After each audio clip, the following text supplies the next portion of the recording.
अस्सलामुअलैकुम, my name is Roshni Rauf and welcome to my channel.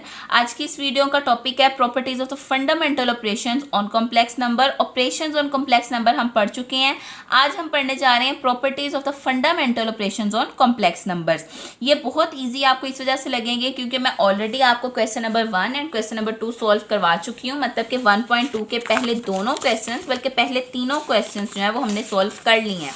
मतलब कि प्रॉपर्टीज तो हम पढ़ चुके हैं, ये भी कर लिया हमने, ठीक है, और ये भी कर लिया और ये भी, ये 3 क्वेश्चन हमने कर लिए हैं। इसका मतलब ये है कि प्रॉपर्टीज हमने पढ़ ली। इसी वजह से ये तमाम तर प्रॉपर्टीज समझना आपके लिए बहुत आसान होने वाला है। ये आप इस तरह से समझ सकते हैं कि ये एक रिवीजन है।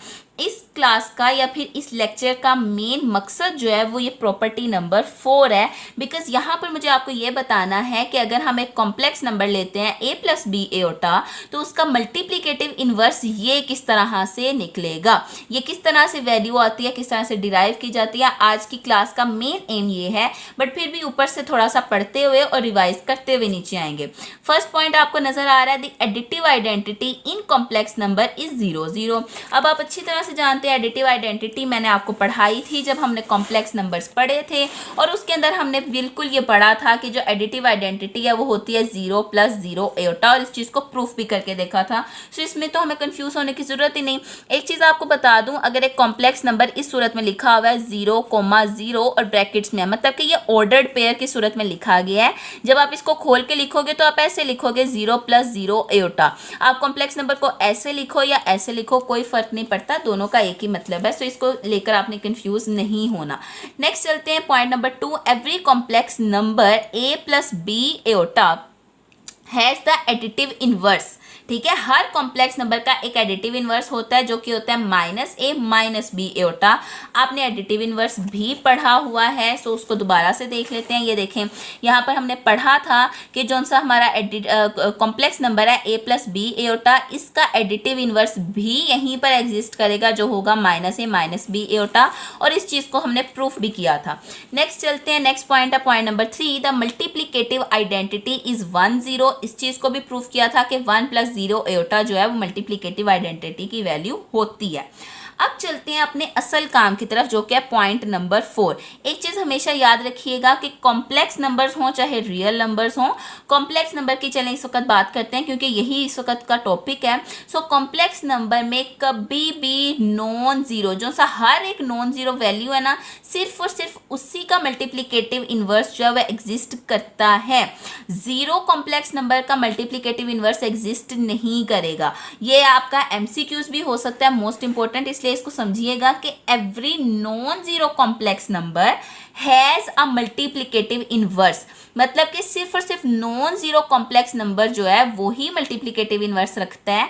अगर हम 0 प्लस 0 एओटा की बात करें तो उसका मल्टीप्लिकेटिव इनवर्स जो है वो एग्जिस्ट नहीं करेगा। क्लियर हो गया? ये आपका एक एमसीक्यूज हो सकता है, इस चीज़ को आप मेंशन भी कर लीजिए इस तरह से ताकि आपको याद रहे। नेक्स्ट चीज़ आ गई, a प्लस बी एओटा का मल्टीप्लिकेटिव इनवर्स है ये। अब ये किस तरह से है इसको मैं आपको प्रूफ करके दिखाऊंगी। तो चलते हैं अपने रजिस्टर की तरफ। ठीक है, हम एक कॉम्प्लेक्स नंबर जो है वो लेट कर लेते हैं। आपने जो सा आज का ये मैंने बेसिकली ये जो क्लास है या फिर ये जो वीडियो है वो मैं जस्ट इसी चीज़ को समझाने के लिए कर रही हूँ, क्योंकि बहुत से स्टूडेंट्स कंफ्यूज हो जाते हैं या फिर वो कहते हैं ये वैल्यूज़ आई कहाँ से। सो सिंपल सी बात है, आपको थोड़े से टाइम में ये समझ में आ जाएगा। सो हम लिख लेते हैं, हमारे पास एक कॉम्प्लेक्स नंबर है a प्लस बी एओटा। सबसे पहले तो आपको एक रियल नंबर के थ्रू एग्जाम्पल देती हूँ, बिकॉज रियल नंबर आपको ईजी भी लगते हैं और उनकी एग्जाम्पल्स आपको अच्छे से समझ में आ जाती हैं। मैं यहाँ पर लिख लेती हूँ कि आपके पास एक रियल नंबर है 5, और मैं बोलती हूँ कि बेटा इसका आपको मल्टीप्लिकेटिव इनवर्स लिखना है।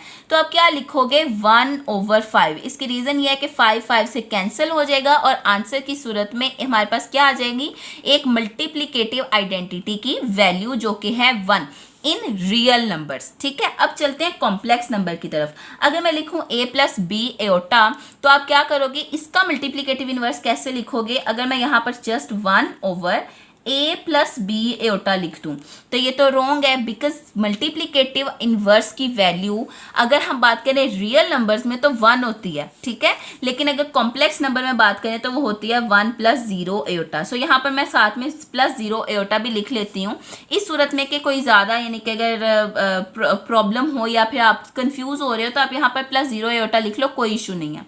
अच्छा, अब हम कहें कि ये एक मल्टीप्लिकेटिव इन्वर्स की वैल्यू है तो ये बिल्कुल गलत है। इसकी रीज़न ये है, आपने ऑपरेशंस ऑन कॉम्प्लेक्स नंबर में जब मैंने आपको डिवीजन समझाई थी मैंने क्लियरली बताया था कि बेटे आप कभी भी कॉम्प्लेक्स नंबर को ना इस सूरत में नहीं लिख सकते।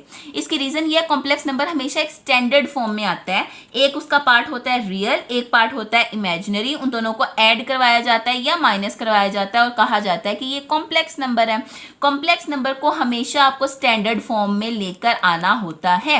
इसी वजह से हम क्या करेंगे, इसको रैशनलाइज करेंगे, यहाँ पर a - b एओटा लिखेंगे और नीचे भी मतलब कि a - b एओटा से मल्टीप्लाई भी कर दिया जाएगा और डिवाइड भी। अब यहाँ पर क्या होगा, 1 + 0 aorta a - b aorta over a + b aorta a - b aorta. आप अच्छी तरह से जानते हैं हमारे पास मल्टीप्लिकेटिव आइडेंटिटी की वैल्यू को किसी भी चीज़ से मल्टीप्लाई कर दिया जाए वो एज इट इज़ वापस आ जाती है, वो अपनी आइडेंटिटी को बरकरार रखती है। अब ओवर की तरफ चलते हैं तो ओवर में है a + b a - b, formula close होगा a² - b²। ठीक हो गया, मतलब कि हमारे पास जो फॉर्मूला होता है a² - b² = a + b a - b, ये वाला फॉर्मूला हमने यहाँ पर यूज़ कर लिया।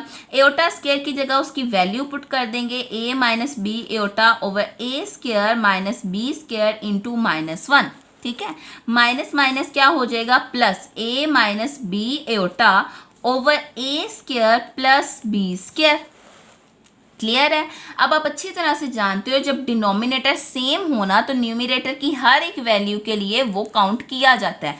मतलब कि अब हम इसको इस तरह से लिख सकते हैं a over a² + b² minus b over a² + b² और साथ में एओटा। अब आप इधर लिखो कहीं भी लिखो, इससे कोई फर्क नहीं पड़ता। इसका मतलब ये हुआ मल्टीप्लिकेटिव आइडेंटिटी की ये वैल्यू कहाँ से आई ये हमें समझ में आ गया। अगर अभी भी कोई कंफ्यूजन है, कोई प्रॉब्लम है, कमेंट सेक्शन में ज़रूर पूछ लीजिएगा ताकि मैं आपकी वो प्रॉब्लम को क्लियर कर सकूँ। 5th पॉइंट पे आप अच्छी तरह से देख सकते हो, ये डिस्ट्रीब्यूटिव प्रॉपर्टी है या डिस्ट्रीब्यूटिव लॉ है, सो इससे रिलेटेड भी मैं वीडियो अपलोड कर चुकी हूँ। क्वेश्चन नंबर 3 है जो कि 1.2 में है, वो इसी तरह का एक क्वेश्चन है, आप उसको देख सकते हैं। अगर कोई प्रॉब्लम हो, अभी भी कोई कंफ्यूजन हो, कमेंट सेक्शन में ज़रूर पूछिएगा। Thank you so much for watching this video. अल्लाह हाफिज़।